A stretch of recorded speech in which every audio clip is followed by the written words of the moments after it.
Armando no era bueno, ¿no? Conservación se ve relacionada con la estimulación de qué núcleo. Núcleo anterior. Bueno, eso es muy fácil. Ahora, vamos a terminar el concepto rápidamente de tálamo, ¿verdad? Porque a veces no se lo ven de eso. Entonces, ¿para qué llega el tálamo las cosas?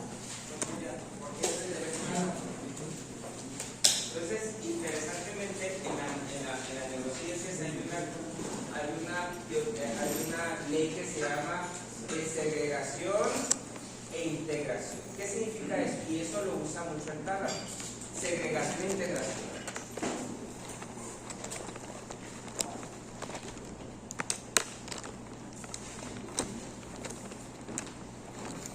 Hasta aquí, ¿qué hemos estudiado en relación a la sensibilidad? Hasta aquí, ¿qué hemos estudiado? No, pero ¿qué hemos estudiado en relación a la sensibilidad? Todo lo que tenga que ser. Se recibe la información, se va por una neurona primaria, tiene que ser siempre en la neurona de segundo orden, y ahora tiene que llegar a dónde? Al tálamo para la neurona de tercero, y por último llegar a dónde? A la corteza para que se haga consciente. Si no llega a la corteza no se hace consciente, pero el tálamo no es consciente, ¿verdad? Son áreas subcorticales. Mientras no llega a la corteza no se hace consciente. Entonces, ¿sabes qué función tiene el tálamo? Muy bien, el tálamo va a ser un centro de distribución, es decir, va a desmenuzar la información sensitiva. ¿Y cómo la va a desmenuzar? Si yo pongo aquí el tálamo, vamos a poner, llega la información, vamos a poner de la vía auditiva, ¿dónde entra la vía auditiva? Ya conocen esta anatomía. Es una onda que primero de sonora, que se va a mover aquí en la hispánica, después luego se sigue, después vamos a poner la ventana oval, se va a mover una onda sonora, una onda de agua, que va a estimular aquí en el órgano de Corti. Y ese va a producir ahora sí el estímulo eléctrico, y el órgano va a tener un ganglio espiral, que después la neurona de segundo orden ganglio. El asunto aquí es lo que le quiero decir, que el cuerpo sabe primero lo que la mente va a pensar después. Es decir, todo eso de aquí, que ustedes me mandan una información, me hablan, o ustedes le hablan a alguien, hasta que se hace consciente esa información y dicen, me está diciendo esto, entonces eso pasa casi medio segundo. Pero en el transcurso de ese tiempo, algo está pasando. ¿Qué creen que está pasando? Si alguien les habla en chino, ¿qué pasa? No lo van a entender. Entonces, fíjense, lo que está pasando en el tálamo, le llega la información al tálamo, al núcleo que, bueno, cuando le llega al núcleo geniculado medial, de ahí lo va a mandar la información a la corteza para que sea consciente. Pero no se hace consciente antes que el cuerpo recibe información. Vamos a ver, primero lo va a mandar ¿a dónde? Al área de la memoria. Va a decir, por eso le digo que lo va a desbaratar. El tálamo va a desbaratar la información del sonido, y así desbarata toda la información. Entonces, ¿qué pasa? Llega la información y lo va a mandar ¿a dónde? Primero al área de la memoria, al hipocampo. ¿Ok? Eso estoy haciendo. Entonces el hipocampo va a decir, estas palabras ya me las sé, ¿verdad? Ya sé lo que me está diciendo. ¿Se dan cuenta? Es lo que ustedes ya tienen como en información de memoria. Después se la vuelve a enviar otra vez al tálamo. ¿Ok? Después también le va a mandar información ¿a dónde? A la amígdala. ¿Por qué va a pasar con eso? ¿Por qué se la manda a la amígdala? Porque le va a dar el contexto emocional. Es decir, esas palabras me hacen sentir así. Vamos a suponer alguien me dice una mala palabra. Antes de que yo la haga consciente, ya me creó información a mí en mi cuerpo. ¿Se dan cuenta? Eso es lo que estoy intentando decir. ¿Ok? O alguien me dice algo bonito, dice, esas palabras ya me las sé. Entonces va a crear en el cuerpo que información. El cuerpo primero va a sentir y después lo vamos a pensar. Entonces, manda información al hipotálamo y dije, ya esas palabras me las conozco. Entonces ya me está diciendo algo, ¿verdad? Le va a dar significado. Entonces va a la amígdala y le va a decir que a la amígdala, ¿sabes qué? Esta palabra me hace sentir bien, mal, no me gustan, etcétera, etcétera. ¿Ok? Eso es lo que, y luego después le va a mandar la información. Primero la segrega y después la va a ¿qué? La va a integrar otra vez el mismo tálamo. Después, esta amígdala, ¿sí? Antes de eso, ¿sí? Me siento mal, entonces ¿qué va a pasar? O bien, ¿qué va a pasar? ¿A dónde le va a mandar información? Al hipotálamo, para que el hipotálamo responda en relación a lo que está sintiendo con esas palabras. Y después el hipotálamo le va a regresar la información ¿a quién? Al tálamo, porque se va otra vez a integrar la información. Y esa información también le va a mandar información a toda la corteza porque la va a despertar, ¿verdad? Entonces se dan cuenta cómo la información, el tálamo la desbarata. También le va a mandar información a los núcleos motores por si acaso tiene que hacer el movimiento. ¿Se dan cuenta? Entonces después ya toda esa información en milisegundos está pasando y entonces ahora sí la manda ¿a dónde? A la corteza auditiva que ahorita vamos a mirar, y ahora sí, entonces la persona va a decir, ok, me dijeron, no sé, malo, bueno, lo que sea, pero ya el cuerpo primero, ¿qué pasó? Primero lo sintió la información y después la pensó. Eso claro, son milisegundos, ¿no? Está bueno, usted puede decir, no es cierto, ¿ya? Yo digo algo, ¿sí? Yo digo algo y rapidito lo veo, claro, porque son milisegundos que están pasando esa información. Ok, para que ustedes vean más o menos la función del tálamo, ¿sí? Ok, ¿qué es lo que hace? Distribuye esa sensibilidad hacia diferentes lugares para crear primero un estado corporal y después un estado mental consciente de la información. ¿Está bien? Vale. Ahora, vamos a dar la función del complejo nuclear, de los núcleos basales. Esa es la función del tálamo. Ya digo, la función del hipotálamo ya lo vimos que son muy específicas, ¿no? Núcleos muy específicos del hipotálamo. ¿Ok? Y entonces vamos a ver ahora la función del complejo núcleos basales.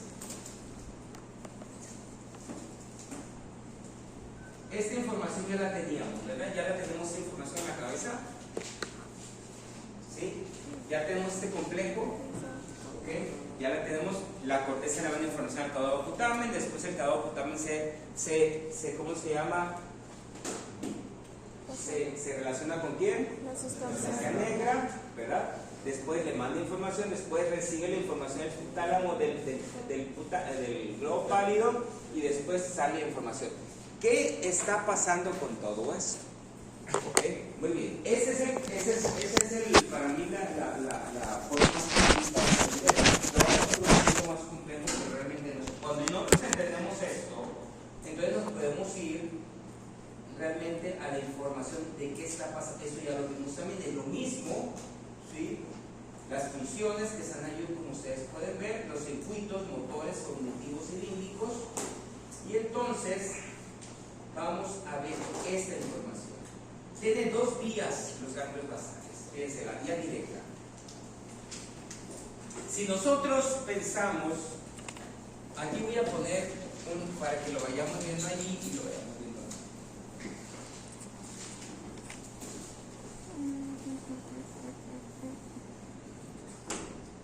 Vamos a poner corteza motora, ¿verdad? Voy a poner así. Después el complejo estriado, ¿qué es? Aquí no vamos a poner putamen, núcleo caudado, ¿verdad? Núcleo caudado. Vayan poniendo así para no hacer mucha. Después, ¿qué tenemos? Globo pálido externo e interno.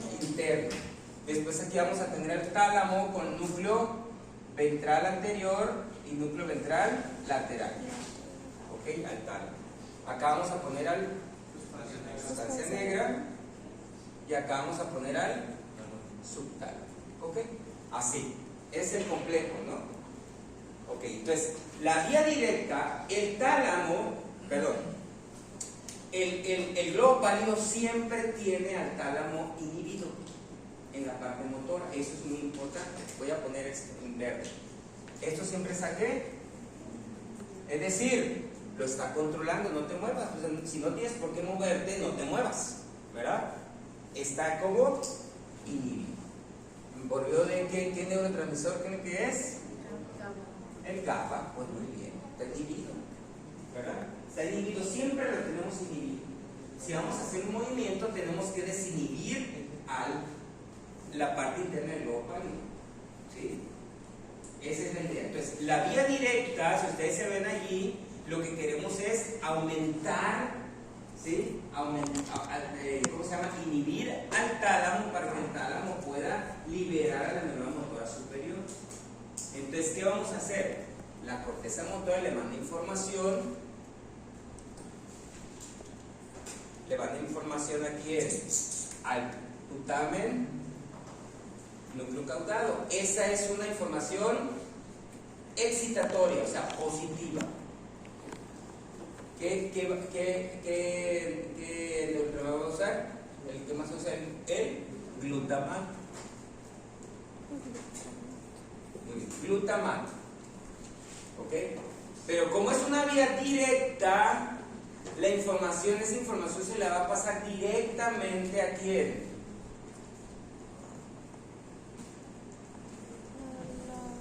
Al globo pálido interno. Pero esta, al ser estimulado, es una estimulación negativa. ¿Sí me explico? Al ser estimulado, es una estimulación ¿qué? Negativa.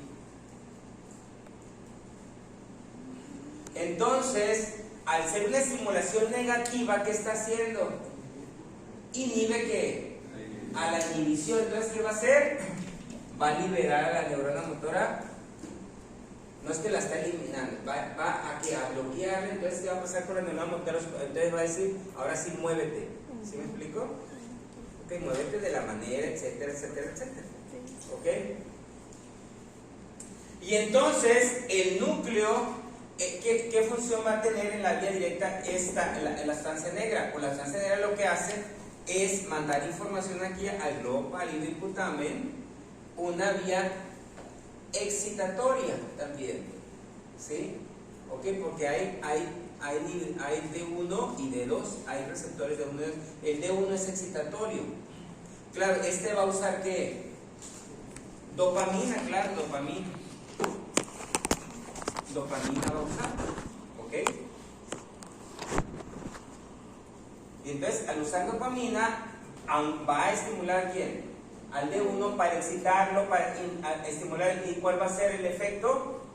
Inhibidor. Entonces, va a aumentar la inhibición de la neurona motora superior. Entonces, ¿va a qué? ¿Cuál es el efecto final de la vía directa entonces? Liberar el movimiento, ¿verdad? Liberar el movimiento, o sea, hacer que se mueva. ¿Sí? Claro, de forma adecuada, bien, ¿verdad? Ok. Por eso es que si está inhibido aquí, ¿cómo va a estar en el Parkinson? ¿Cómo va a estar todo esto? No va a liberar bien esa neurona. ¿Y qué va a pasar con el movimiento? Va a ser que lento, ¿verdad? ¿Sí me explico? Va a ser un Parkinson, ¿verdad? Porque va a estar inhibido eso. ¿Sí me explico? ¿Ok?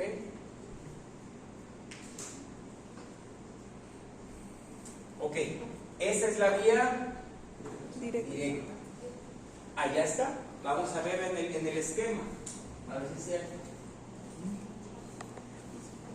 De la vía directa, la corteza va a activar ¿a quién?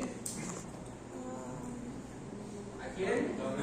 Dame una actividad, ¿verdad? Pero esa excitación va a ser inhibitoria. ¿Sí? ¿Ok? Va a usar el GABA. Entonces, ¿a quién va a inhibir? Al globo pálido, ¿verdad? Y entonces, y va a inhibir también a la parte, el globo pálido interno y la parte reticular de las sustancias negras van juntas. ¿Okay? Inhibe allí, entonces ¿qué va? Inhibe el tálamo, y cuando inhibe el tálamo, ¿qué va a pasar? Va a aumentar toda la actividad motora. ¿Okay? Esa es la vía Entonces, la vía indirecta, que es esta, lo que va a pasar es lo siguiente. Lo que queremos ahora es inhibir el movimiento. ¿Se dan cuenta? Inhibir el movimiento. Entonces vamos a la vía. Voy a dejar esta así porque aquí está. Nomás esta va a cambiar aquí, la vía inhibe. ¿Ok? Recuerden, aquí es algún punto importante. El globo pálido interno siempre mantiene que inhibida, ¿sí?, a la neurona motora superior. ¿Mediante quién? Mediante el tálamo. Mediante el tálamo, no va directa, mediante el tálamo. Ok, entonces ahí está la cosa, ¿verdad? Ahora, resulta que se está moviendo, ¿verdad?, movimientos, pero quiero que el movimiento ya disminuya su actividad. ¿Qué va a pasar? Bueno, la corteza motora le manda información a quién. El núcleo caudado y el putamen. Este núcleo caudado y putamen le va a mandar información a la parte que externa del globo pálido. Entonces, la parte externa del globo pálido va a ser estimulada, ¿verdad? Va a ser estimulada. Esta información se la pasa a quién? Al subtálamo. Al subtálamo. Estimula el subtálamo. Y el subtálamo, al ser este, le manda información a quién. Pero es una estimulación que Positiva. excitatoria, que va a usar también glutamato. Y al ser excitatoria, ¿qué va a hacer aquí? Fortalece que la inhibición, o sea, va a estimular la inhibición. Por lo tanto, esto ¿cómo va a quedar? Otra vez que inhibido. ¿Ok? Va a quedar inhibido. Y ahí se queda. ¿Sí entendieron eso? Yo creo que es lo más complejo, pero realmente no es tan complejo, ¿verdad? Y entonces, fíjense bien, es bien interesante porque el subtálamo inhibe, ¿verdad? Inhibe ¿cómo se llama? El movimiento, lo está inhibiendo. Pero la sustancia negra, con su receptor D2, ¿sí? ¿Ok? Con su receptor D2, lo que va a hacer es que va a inhibir a esta área para que la inhibición no sea tan intensa. ¿Sí me explico? O sea, ¿cómo actúa la sustancia negra en la vía indirecta?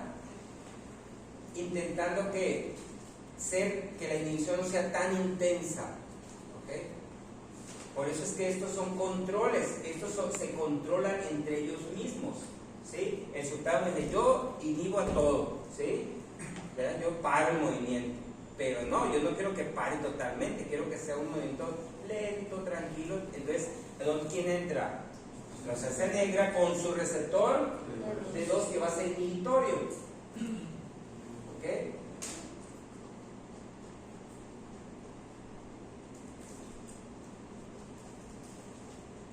Muy bien, ¿más o menos entendieron eso? ¿Sí? Entonces vamos a verlo aquí otra vez. Vamos a verlo aquí.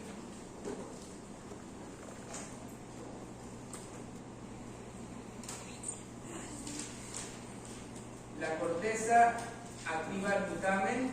¿A qué le manda? A la parte externa. ¿Sí? ¿Ok? Entonces inhibe la parte externa. Este le manda al tálamo. ¿Y el tálamo qué hace? Activa a quién? A la parte interna, ¿verdad? Perdón. Aumentando su actividad y por lo tanto, ¿cómo se llama? Inhibe a la actividad del núcleo talámico, inhibe toda la actividad motora. ¿Okay? Esa es la parte más. ¿Sí más o menos entendieron entonces? Entonces, el subtálamo se encarga de inhibir la actividad, ¿sí? Y la vía directa, la vía directa se encarga de aumentar la actividad, ¿verdad? De liberar la neurona motora superior.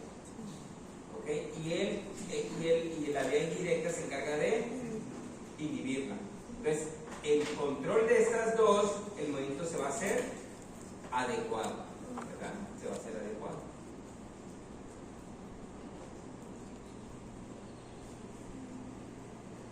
generalmente, si está afectando a la neurona motora de la corteza, generalmente va a ser la neurona motora superior, que tiene que ver con los tractos piramidales. ¿Ok? Y esos tractos piramidales, ¿cuáles son? Generalmente va a ser que cara, todo lo que es cara, todo lo que es manos, ¿verdad? Todo lo que es pies, ¿verdad? Por eso es que donde se van a ver más las cosas en las extremidades, en la parte distal y en la cara. Coreas, atetosis, que es más lento, etcétera, etcétera. ¿Ok? ¿Sí puedo lograr entender lo que es este complejo de núcleos basales? Yo creo que sí, ¿verdad? Pero no se logra entender el contexto bien. ¿Alguna pregunta de esto? Porque esto es la función de esas cosas. Sí. Los núcleos del tálamo, ventral anterior y ventral lateral, que tienen que ver con el motor, ventral anterior y ventral lateral. Recuerden que esos son los núcleos motores del tálamo.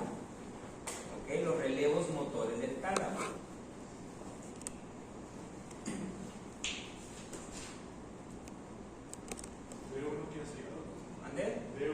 D1 es excitatorio y B2 son inhibitorios. Entonces, ¿en la vía directa el subtálamo no se da? No, porque el subtálamo se inhibe. ¿Sí me explico? La vía directa no entra. Toda la información se va vía así, por eso existe directa. La vía directa ya tiene que irse para acá, pasar para acá, y ya el subtálamo entra en juego aquí para inhibir. ¿Okay? ¿Se entendieron? ¿Okay? Por eso es que si yo, vamos a hacer un ejemplo. Es muy complejo, no crean que es así de entender, pero vamos a inhibir al subtálamo. ¿Qué pasaría si inhibo al subtálamo? O sea, una lesión del subtálamo, un método vascular cerebral que lesione lo que es esta vía. ¿Qué pasaría? No se va a inhibir. Entonces, ¿cómo va a estar el movimiento? ¿Descontrolado? No, o sea, va a ser brusco, ¿verdad? Eso se llama enibalismo, con H, enibalismo. Una lesión entonces significa que generalmente es del lado, ¿verdad? De un solo lado, no son los dos lados, de un lado, ¿verdad? Y principalmente de los miembros superiores. ¿Ok? Enibalismo, con H. ¿Qué tal si lesionáramos vamos a poner un ejemplo, si lesionamos el globo pálido, una lesión? Generalmente las lesiones de los ganglios basales, que de una vez, generalmente tienen que ver con hemorragias. La gente que es hipertensa, ¿se acuerdan? La arteria que tiene que ver con la irrigación de los ganglios basales, ¿alguien se acuerda? No, la cerebral posterior no irriga los ganglios basales. Es la cerebral mediamente, una arteria que se llama arteria lentículo estriadas. Y esas arterias son muy sensibles a los cambios de presiones y a las hipertensiones. Entonces, con crisis hipertensivas pueden romperse esas arterias y entonces crear, ¿sí?, una lesión, o sea, un problema de irrigación. Entonces, ¿qué pasaría si yo tengo aquí una lesión del globo pálido? No se va a inhibir, ¿verdad? Entonces siempre va a tener movimientos involuntarios que no quiere la persona. ¿Por qué? Porque va a estar la neurona motora superior va a estar completamente desinhibida, va a seguir mandando información, pero va a ser un movimiento que no va a ser inhibido por el globo pálido. ¿Es la corea? ¿Mande? ¿Es la corea? Puede ser la corea o puede ser la tetosis, depende de la lesión, ¿verdad? Estos complejos a veces, realmente aquí van a ser movimientos coreas a tetosis dependiendo, ¿verdad? Pero lo mismo. Y también si tenemos problemas de núcleos basales, ¿qué otra cosa va a tener el paciente aparte de los movimientos? Porque recuerden, no se les olvida la sustancia inominada llena de acetilcolina. ¿Sí? ¿Qué es la sustancia inominada? Que también tiene que ver con la memoria, ¿verdad? Tiene que ver con la memoria, entonces está relacionado con la memoria, hipocampo, y entonces va a tener alteraciones también de memoria. ¿Okay?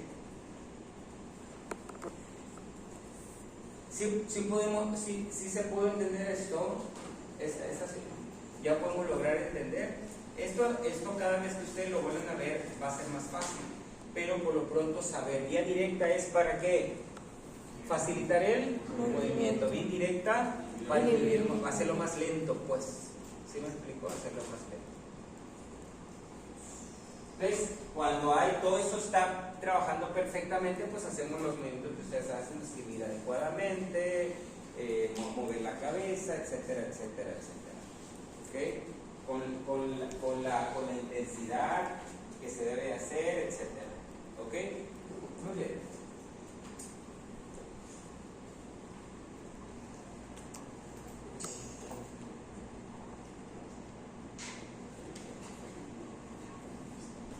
Fíjense bien, la vía directa tiende a activar los movimientos voluntarios y la vía indirecta a impedir la aparición de componentes que involuntarios en el movimiento, es decir, que el movimiento se haga perfecto. ¿Se dan cuenta? Están trabajando las dos juntas.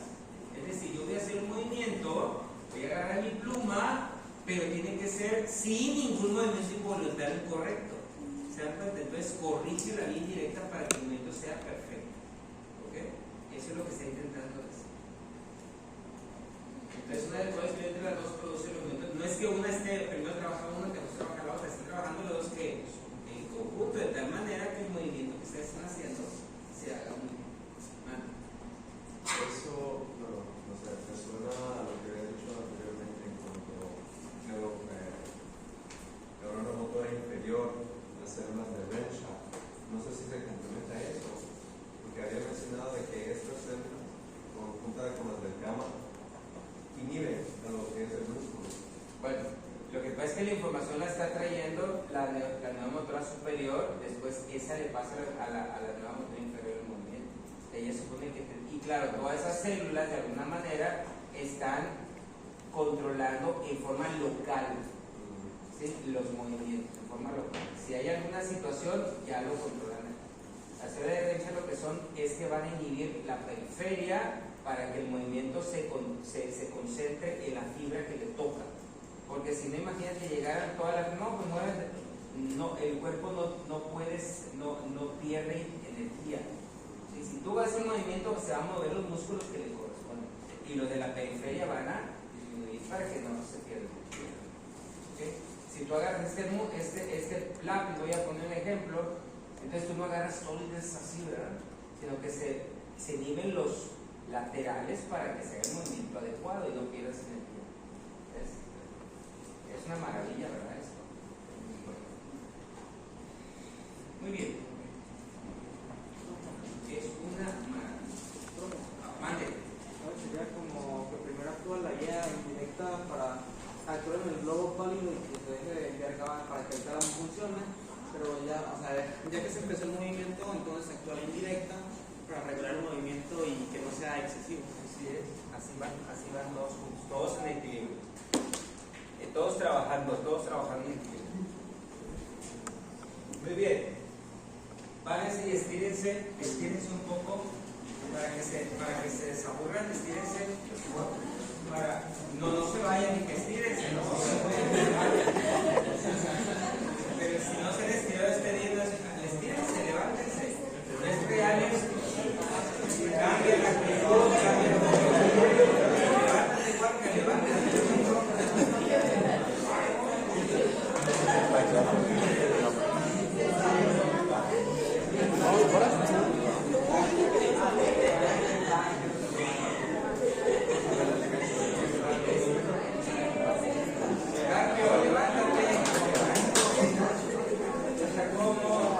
Deberíamos tener aulas que estuviéramos de pie para que no pase lo que pase.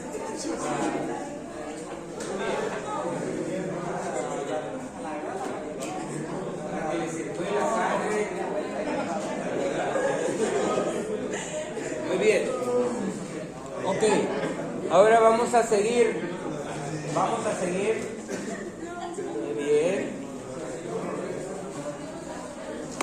Dale, síguete moviendo, no pasa nada. No pasa nada. No se imaginan la importancia que tiene el ejercicio. Sí. Y una estirada siempre es muy buena para descartar.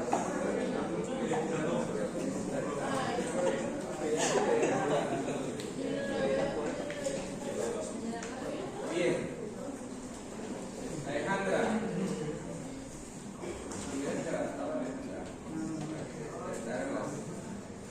Mandar información, la formación reticular a toda la corteza. Muy bien. Ahora vamos a hablar de la corteza. Vamos a llegar ahora sí a toda la información de la corteza donde se va a hacer consciente. Okay. Vamos a ver algunas detalles de la corteza. La corteza, si ustedes lo ven allí, pues esa es una imagen de un cerebro normal, ¿verdad? Tiene dos hemisferios y está unido por una comisura gigante de axones, ¿verdad? Muchos axones. Que dicho sea paso, en la mujer es el 30% más desarrollada, que es el cuerpo Calloso. Por eso tiene más información de hemisferio a hemisferio. Los hombres es más difícil. ¿Ok? Entonces, ahí están los hemisferios, ya saben ustedes por quién está cubierto, etc. Y está, si ustedes se dan cuenta, tiene muchos surcos. Cuando en la embriología está liso, se pueden hacer sin giros y se pueden hacer con muchos giros. ¿Ok? Pero los giros están diseñados y los surcos fueron diseñados porque si no tuviéramos eso, la cabeza fuera 10 veces más, ¿verdad? De grande. ¿Ok? Entonces los giros están diseñados para la proporción. Los hemisferios, vamos a seguir. Y entonces estos hemisferios los vamos a dividir. El primer surco que se desarrolla es el surco lateral. ¿Ok?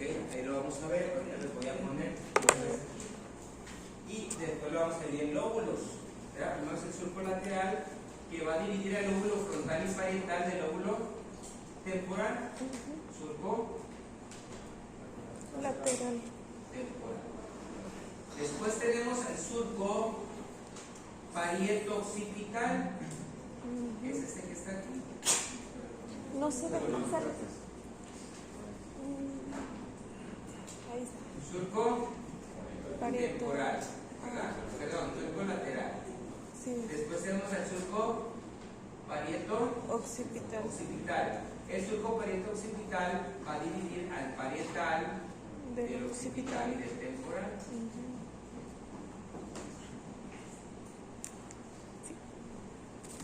Y si es una línea perpendicular a esta, entonces ya tenemos divididos al lóbulo parietal del temporal.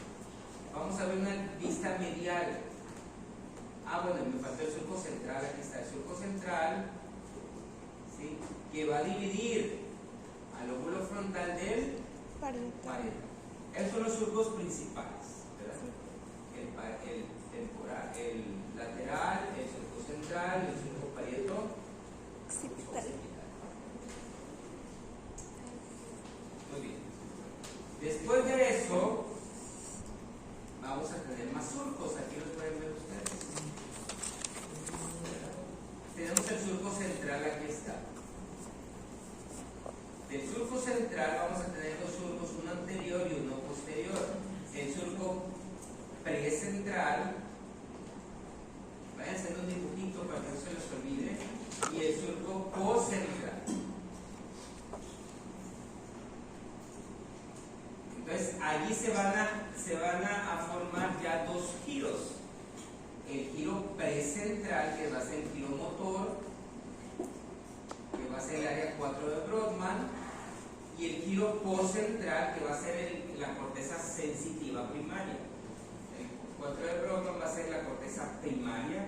Brodmann fue un neurofisiólogo que se hicieron montones de estudios. Ellos hacían estudios con otro señor que es Penfield, que se ponían a ponerle electrodos a los pacientes, a quererlos curar, pero al ponerle electrodos se dan cuenta que se estimulaban áreas. Desde ahí se empezaron a dar cuenta que había áreas muy específicas. Entonces mapearon, por eso se llaman áreas de Brodmann. Brodmann de grande, D de dedo, O, M, A, N, Brodmann. ¿Okay? Vamos a ir, esta clase va a ser para eso, para irlos, para conocer las áreas de la corteza. Entonces, área 4, ¿área qué? Vamos a empezar con el lóbulo frontal para que no nos vayamos. Entonces, empezamos. ¿Giro qué? Precentral. Después tenemos un giro precentral y entre los dos va a ser el área qué? 4 de broma, ¿verdad? 4 de broma, que es el área motora primaria. Claro, dicho sea de paso, todo el área frontal, todo el lóbulo frontal, ¿para qué va a ser? Todo lo motor, planeación, etcétera, etcétera. Todo lo que tenga que ver con movimiento. ¿Okay? Y entonces Penfield hizo un homúnculo que se llama ¿cómo se llama? Un hombrecillo deformado, ¿verdad? Porque se dio cuenta que en la corteza motora y también en la sensitiva, depende del área, está más representada, ¿verdad? ¿Ok? Eso es la idea. Después vamos a verlo, ya se los he representado en algún momento. Después, en la parte, en el lóbulo temporal frontal también tenemos entonces un surco que se llama surco frontal superior, aquí está, y un surco frontal inferior. Esos surcos van a delimitar a 3 giros: el giro frontal superior, giro frontal medio y giro frontal inferior. Voy a poner esta diapositiva para que vayan viéndolo otra vez. ¿Surco qué? Central. Central. Surco central. Y luego va a estar aquí el giro o circunvolución presente. Entonces tenemos el surco frontal superior, surco frontal medio, frontal inferior, y entonces tenemos el giro frontal superior, giro frontal medio y giro frontal inferior. Entonces fíjense bien, aquí en el giro frontal inferior tenemos 2 ramas, una rama anterior que dice que viene del surco temporal, lateral, una rama anterior y una rama ascendente, donde va a dividir 3 giros: el giro orbitario, el giro triangular, así se llama, y el giro opercular. Entonces ya tenemos 3 giros en el giro frontal superior, pero inferior. Ahora, ¿qué área representan ese giro frontal? Ahí les va. Dijimos aquí que había una que dije.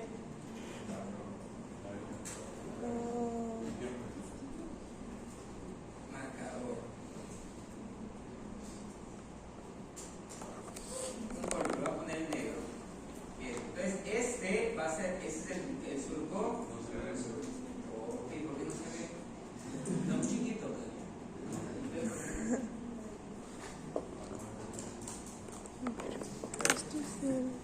Sí, pero el marcador porque es que lo pinta. Yo creo que no sé por qué. Bueno, si termina de pintar, no creo que. A ver, voy a. Entonces, fíjense bien, ese es el giro que. Superior, frontal medio. ¿No se ve? No se ve, ¿por qué no se ve? Tiene que terminar de pintar. Ok. Giro precentral. Entonces, del surco, no voy a poner los surcos para que no nos hagamos. Del surco precentral, que es este, bueno, no lo miran, ¿verdad? Hasta que lo revisamos. Surco precentral. Voy a poner el surco. ¿Me se ve? Ok. ¿Ese es el surco qué? Precentral. ¿Ese es el surco? Post. Central. Es el surco central. El precentral, entonces tenemos al giro. Entonces, ese es el surco.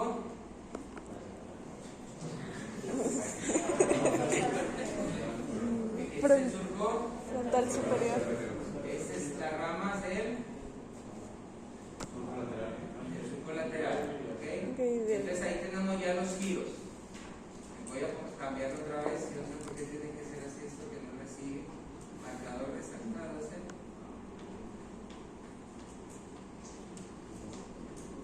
Entonces seguimos. Yo creo que ahora sí. Entonces fíjense, ven, aquí, ya ven ese. No se ve todo. Bueno, no importa. En el área, esta área que está aquí.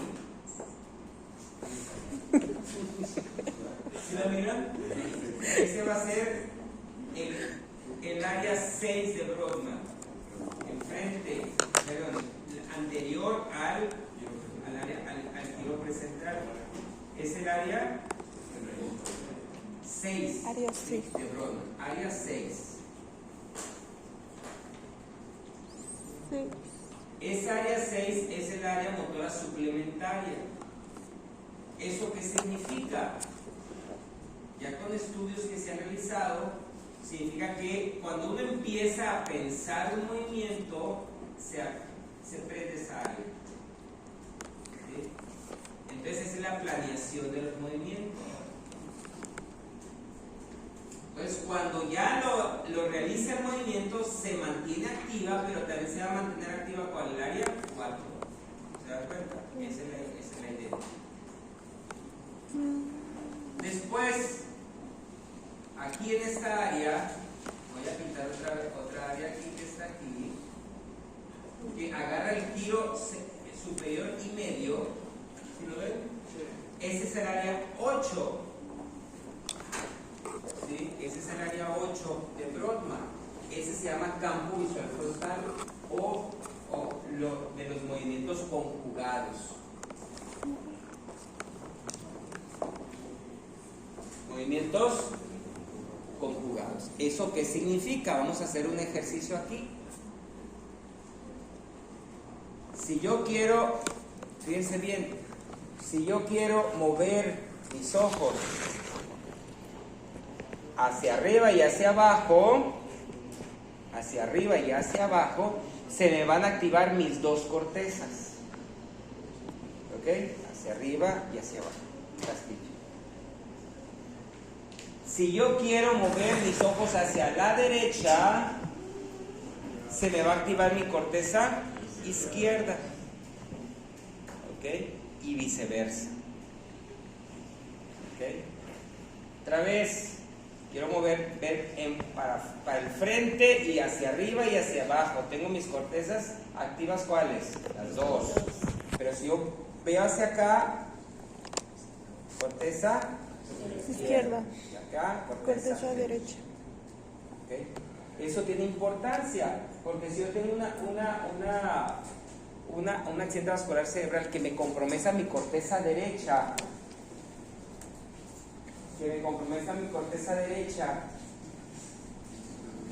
¿sí?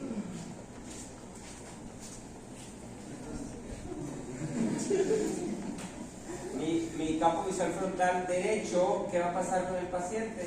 Lo tienen ahí en la cama, tiene alteraciones de conciencia, pero quieren ustedes ver qué información les va a dar para que ustedes digan, está lesionada la corteza, el campo visual frontal. ¿Cómo van a estar los ojos? Ustedes ven los ojos y a dónde, voy a decir, están desviados hacia la derecha. ¿Cuál corteza está lesionada? Izquierda. Oh, no. Está lesionada mi corteza derecha. ¿Cuál va a estar? Los ojos. Está lesionada. ¿Qué dije? Los ojos están los ojos están desviados hacia la derecha. Le abren los ojos y los ojos están desviados hacia la derecha. ¿Cuál corteza está lesionada? La izquierda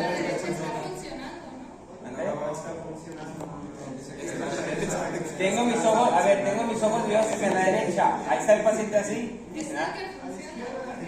¿Cuál está funcionando? La izquierda. Entonces, ¿cuál está lesionada? La derecha.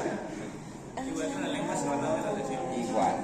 Entonces significa que los ojos están desviados.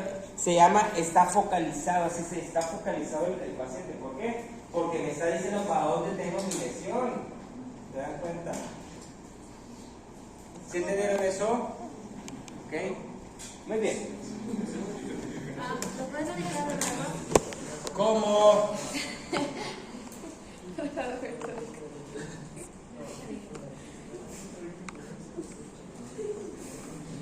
A ver, otra vez, el paciente llega llega con traumatismo encefálico, un accidente vascular cerebral, le hacen un examen, no vamos a hablar de todo el examen, pero abren los ojos, ¿sí? O le abren ustedes los ojos, no puede abrirlos, lo que sea, o póngale que sí los abra, no creo por traumatismo severo, pero bueno, o ustedes le van a abrir los ojos y ahorita que los ojos los tienen para acá, hacia la derecha. Entonces ustedes pueden suponer que la lesión, ¿dónde está? Está, para empezar, está lesionada que mi campo visual frontal, ¿verdad? Entonces, ¿cuál está lesionado entonces? Mi corteza derecha, porque el que está trabajando solamente es el lado izquierdo, entonces por eso está yendo para allá. Es como la lengua, ¿sí? ¿Sí entendieron eso?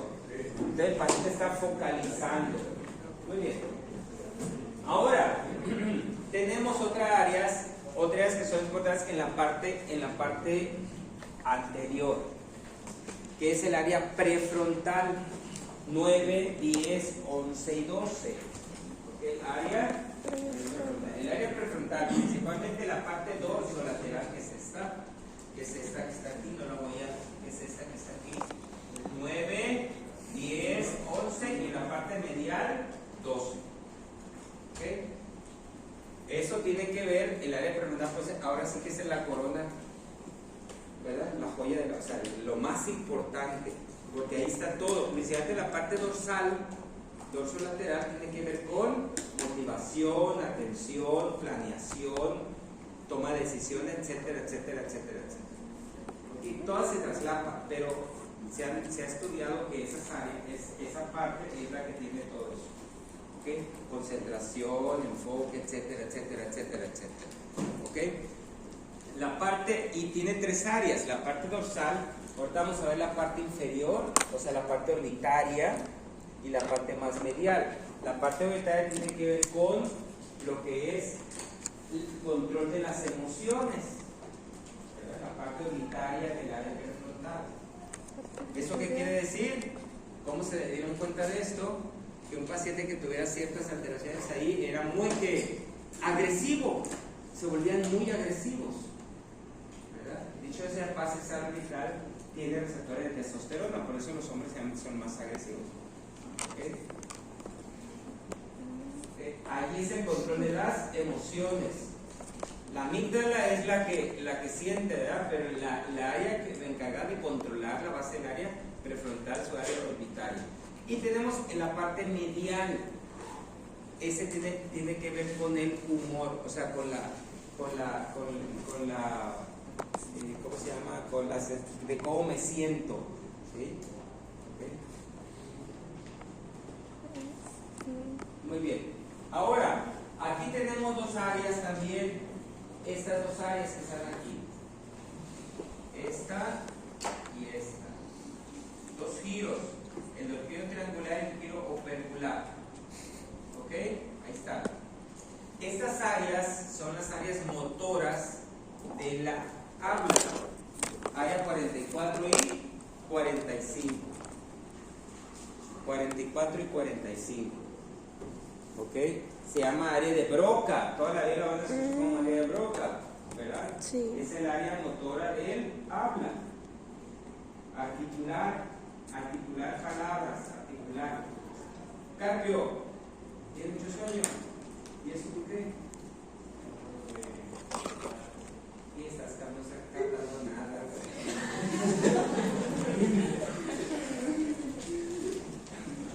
Está intentando captar. Está soñando con la medicina. Sueña con su plan de Muy bien. ¿Cómo se dieron cuenta de esta área? Pues al lesionar el paciente es incapaz de articular. El paciente puede, ¿cómo se llama? Entender, pero no puede articular. Ni siquiera articular, a veces ni escribir, ni poder escribir, pero ya es la articulación de las palabras. ¿Ok? Articulación de las palabras. Ese es el área, el lóbulo frontal. Se dan cuenta, todo tiene que ver con motor, planeación, etcétera, etcétera. ¿Ok? Vamos a la otra. Al lóbulo. Vamos a escribir. Borrar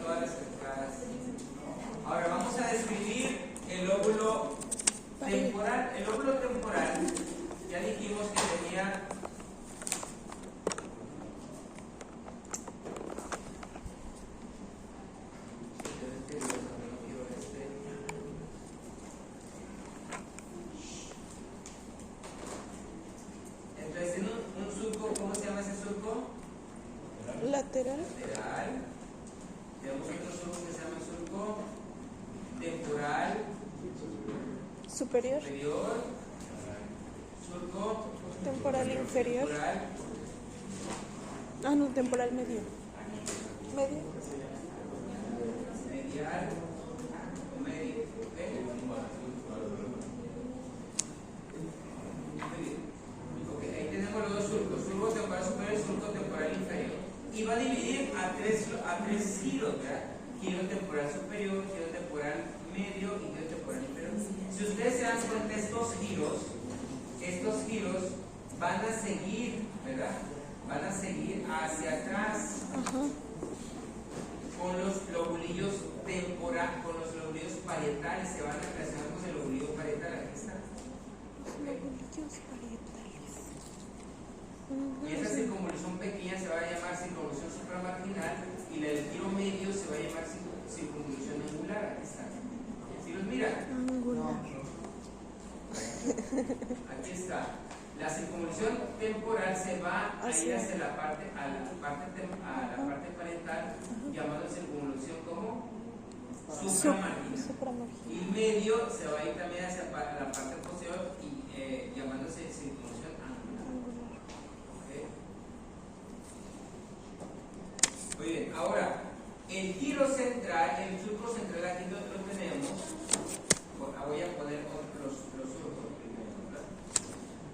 Surco, voy a poner el surco central, que es este, surco central. Y vamos a tener el surco Central. central. Y tenemos otro surco que se llama surco intraparietal, aquí está. Intraparietal. Estos son los surcos más importantes y claro, acá tenemos el surco parieto-occipital. Parietal. Son los surcos más importantes. Ahora, de esos surcos se van a hacer varias giros. ¿Verdad? Ya dijimos giro, ¿qué? Temporal superior, temporal medio, temporal inferior. Ahora tenemos aquí un surco, el surco poscentral, ¿sí? El lobulillo parietal superior y el lobulillo parietal inferior. Otra vez. Surco poscentral, pero giro superior medio, inferior, lobulillo parietal superior y lobulillo parietal inferior. Bueno, vamos a ponerle ahora qué función tienen esos lóbulos. ¿Okay? Aquí van. El giro poscentral, que es este, es ya lo vemos conocido muchísimo, ¿verdad? Es el área 3, 1 y 2 de Brodmann. 3, 1 y 2. ¿Okay? Es ahora sí, el área sensitiva primaria.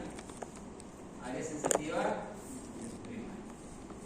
El lobulillo parietal superior, que es este, va a ser el área de Brodmann 5 y 7, que es el área sensitiva de asociación. Generalmente las áreas sensitivas tienen áreas de asociación.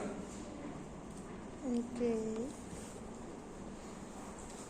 5 y 7.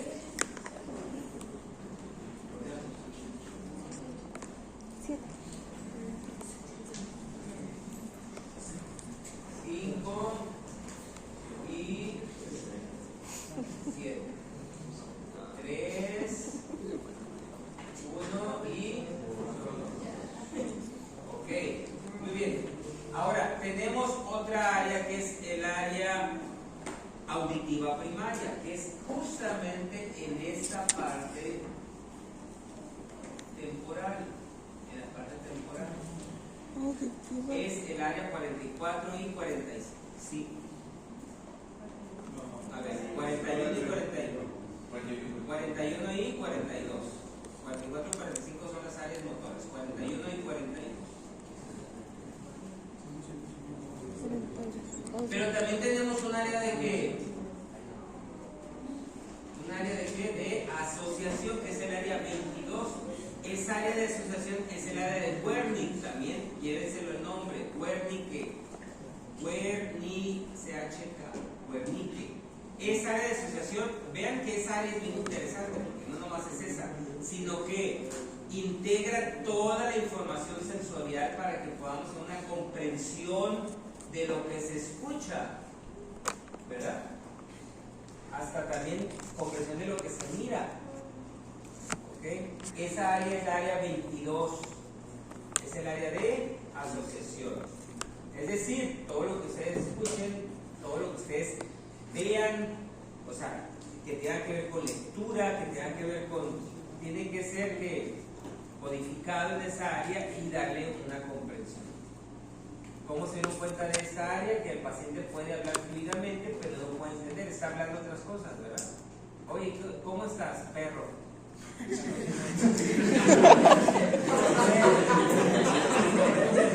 Es la respuesta del paciente, o sea, no tiene sentido el paciente, no tiene sentido lo que está hablando. Tiene buena articulación, pero no tiene comprensión de nada, no entiende lo que está, ¿verdad? ¿Okay?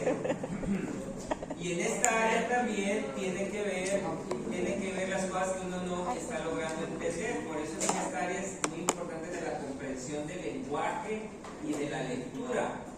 ¿Okay? Y tiene mucho que ver con el área de la memoria explícita cuando uno está aprendiendo. Bueno,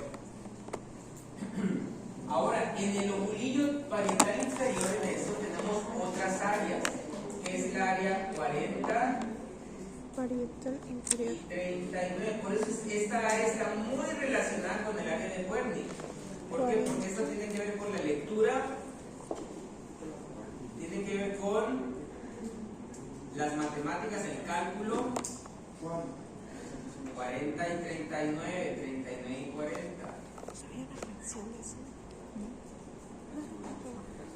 La comprensión del cálculo, de la lectura. ¿Okay? 39 y 40. Vamos a hacer específicas. Y entonces acá tenemos, esas son las áreas más importantes del lóbulo parietal y una área del lóbulo temporal. ¿Ok? Sí. Vamos a borrar otra vez.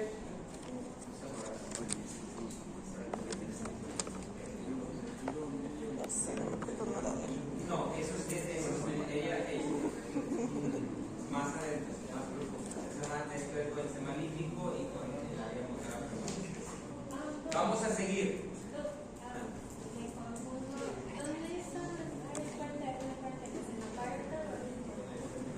En el temporal. En el parietal. 40 en parietal, lóbulo parietal inferior. Lobulillo parietal inferior. En el giro frontal inferior. Es motor. Y el frontal tiene que ver con el motor. El temporal va a tener que ver con el área que auditiva, primaria y secundaria. ¿Sí? Y el parietal va a tener que ver con lo que es 40, 39 y 40 y las 5 y 7. Y claro, el giro, ¿cómo se llama? El giro central que es 3 unidos. Ahora, la región occipital va a ir desde la escotadora preoccipital que está aquí. De la escotadora preoccipital, que es esta, hacia el surco precental, que es esta. ¿Okay? Y entonces aquí vamos a tener lo que es la corteza, el lóbulo occipital. ¿Okay? Ya nos vamos a ir, Break. Si se acaban de parar, que break, ni que nada. Vamos a terminar con eso, se paran y después en el bloque, ¿ok? Porque vamos a terminar con los giros. ¿Sí? Entonces, ese es el área, ¿cómo se llama? Occipital, el lóbulo occipital. Entonces, el lóbulo occipital va a tener solamente 3 áreas. ¿Sí? El área 17. Lóbulo occipital. esta, área 17, que es el área visual primaria. Después va a tener el área que 18, área visual secundaria. Ok, ahora es bien importante esto, porque la parte dorsal, en la parte dorsal va a tener ¿qué es lo que va a mirar? Va a mirar lo que se llama la visión visoespacial, es decir, va a ver el movimiento y el espacio, es decir, yo veo a él y voy a ver que está escribiendo y veo una profundidad, ¿ven? O sea, voy a ver el mono y voy a ver que se está moviendo y voy a ver dónde está, o el objeto, o esa silla. Pues la silla está allá en la esquina, ¿sí me explico? Eso es lo que estoy intentando decir. Pero la parte, aquí está la 18 y la 19, son las dos que se representan. En la parte medial de esa área se va a representar ahora sí lo que son los formas y colores. Y pues y bueno, allá está eso, allí es una silla, pero ¿vale? La parte medial del área 18 y 19, la parte lateral del área 18 y 19 va a ver lo que son lo visoespacial. Y el otro va a ver las formas y los colores. ¿Ok? Bueno, ahorita lo vamos a ver en una visión más por dentro. Es la parte superior, esa es otra visión. Ahora vamos a ver una parte medial. Vean la parte medial. Si nosotros miramos la parte medial, aquí va a ser la 12, síganle, la 11, la 10 y la 9. Ok, entonces fíjense aquí tenemos el cuerpo calloso y el surco del cuerpo calloso. Aquí está. Por arriba del cuerpo calloso tenemos un área muy importante, que es el giro. Aquí tenemos otro surco, el surco del cíngulo. Entonces este surco es muy importante, que es el giro del cíngulo. ¿Sí? El giro del cíngulo está ¿cómo se llama? Relacionado íntimamente con el área medial del área prefrontal.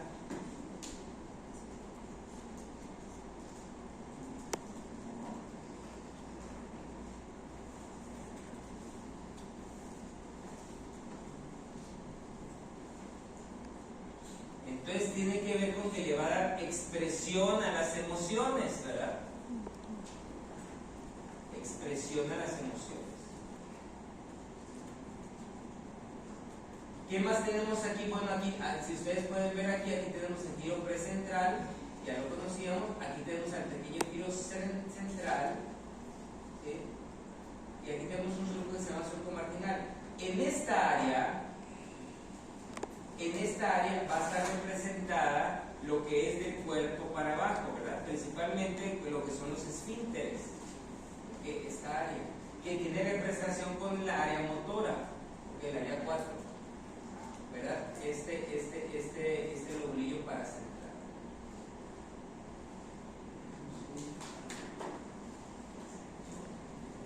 Ahora vean el surco parietoccipital mucho más pronunciado en la parte medial. Aquí está. Entonces ahora sí divide a lo que es el lóbulo occipital. ¿Ok? ¿Qué es este? Entonces, este surco, al estar dividiendo, me va a dividir dos estructuras. Esto se va a llamar la precuña, y este se va a llamar la cuña. Esos son como si fueran áreas, la cuña y la precuña. La cuña tiene que ver con el área parietal, ¿verdad? No, la precuña es lóbulo parietal, pero la cuña va a tener que ver con área occipital, realmente 18 y 19. Ahora, en esto me faltó un área nomás de representación del área occipital, que es el área 37, que es un área representada en la parte media de la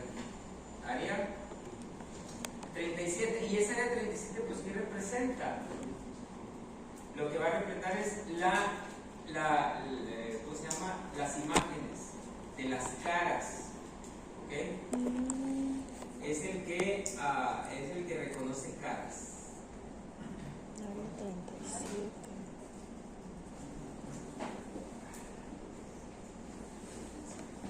El área 37.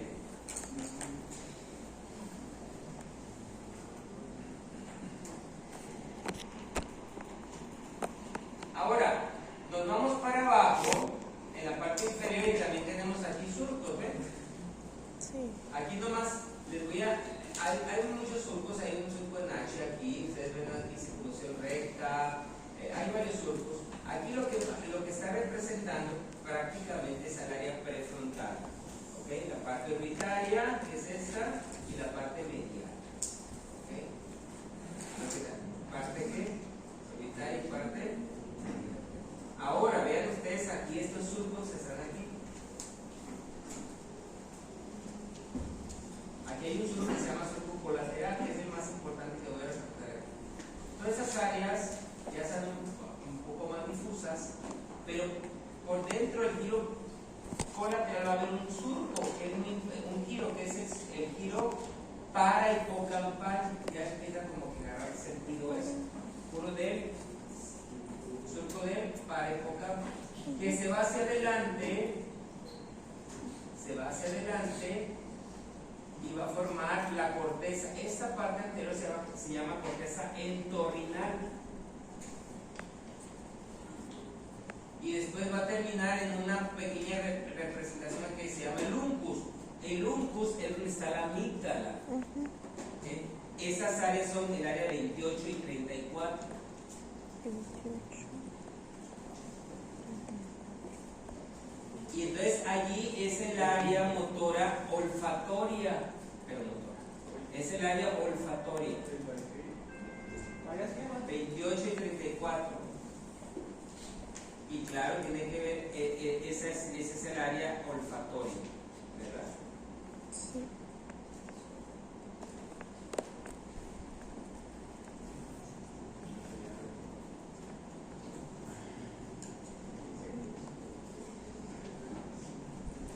Ahorita lo vamos a volver a ver más, lo vamos a hablar un poco más. Ahora, fíjense bien, estas fibras representan a la comunicación del hemisferio, de los lóbulos y de las proyecciones hacia arriba o hacia abajo. Entonces tenemos tres tipos de axones, ¿verdad? ¿Okay? Las fibras que van a comunicar hemisferio con hemisferio se van a llamar fibras como comisurales, que es el cuerpo calloso.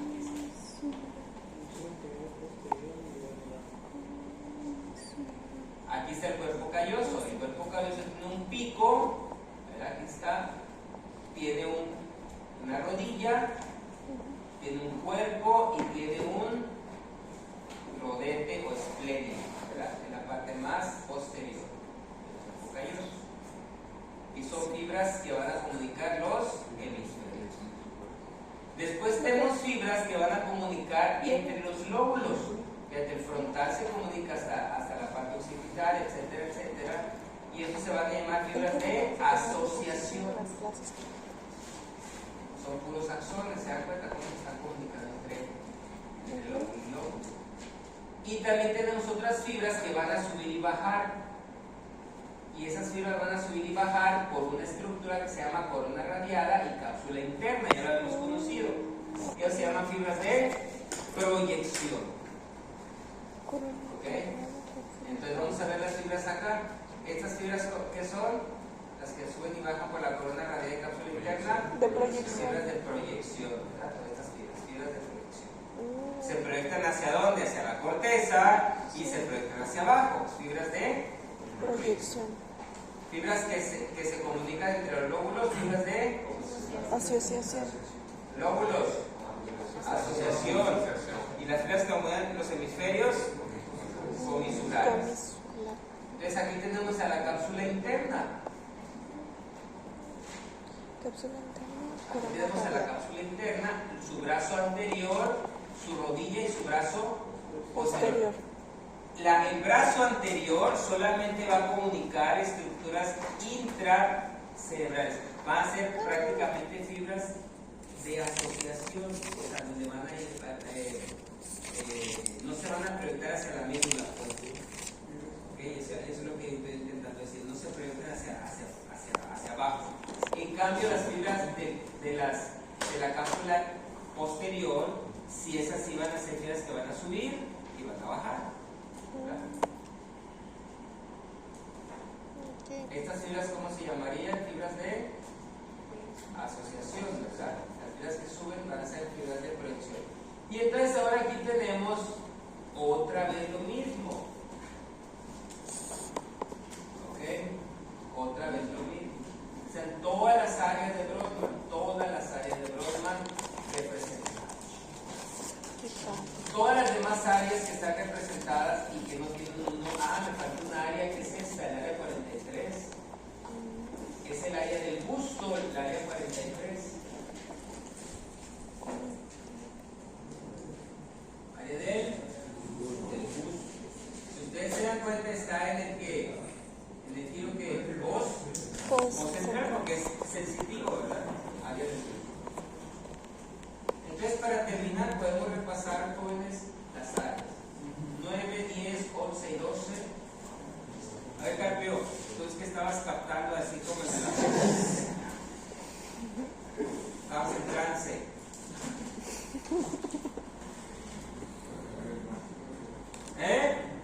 ¿Ves que no captaste nada? No se capta. Con las neuronas alfa no se capta nada. O sea, cuando estás en modo alfa, casi metiéndote a delta, no se capta nada. Tiene que estar en modo beta ahorita, o sea, atentos totalmente. ¿Cuál? El área prefrontal. Número 8.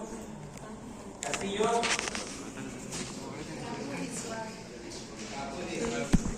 Visual, área 6. Visual.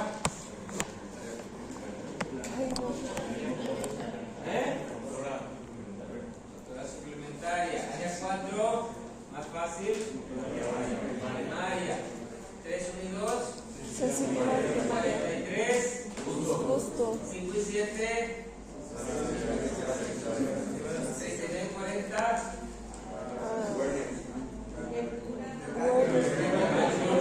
Cálculo, ¿qué más? Escritura y lectura también. Ok, las tres. Ok, lectura, escritura y cálculo. Muy bien. 41 y 42. La primaria, la secundaria es el área de 22, ¿verdad? 44 y 45. De Broca. Área de Broca. 18 y 19. Visual secundaria. La 17 primaria. Y la 37 reconocer caras, ¿verdad? Muy bien. La parte dorsal de la 18 y 19. La parte dorsal de la 18 y 19. ¿Visión qué? Viso dorsal, espacial, lateral. Viso espacial a medial, forma así. Colores. Y entonces tenemos a cabo unas que es la 28 y la 34. ¿Qué dijimos que eran? La olfatoria y la amígdala. Okay, no se les olvide la amígdala. La amígdala es el uncus. ¿Ok? Es la parte más anterior del giro parahipocampal. La amígdala, el giro parahipocampal va a ser la memoria, va a ser cuando veamos memoria lo vamos a poder representar porque está el giro del hipocampo, etcétera, etcétera, etcétera. Pero la amígdala está bien relacionada con la memoria, están juntas. ¿Sí? ¿Por qué? Porque muchas cosas, como dice, el hipocampo lo piensa, lo sabe y la amígdala lo siente. ¿Sí me explico? ¿Ok? El giro parahipocampal lo que hace es que lo sabe. Yo sé esto, pero la amiga dice, no me gusta, no sé qué es, pero no me gusta. Y el otro dice, ¿sabes qué? Es esto. Pero están relacionadas. ¿Sí? Eso es lo que pasa. Muy bien. levántense unos 4 o 5 minutos y se pueden hacer el papel que les hace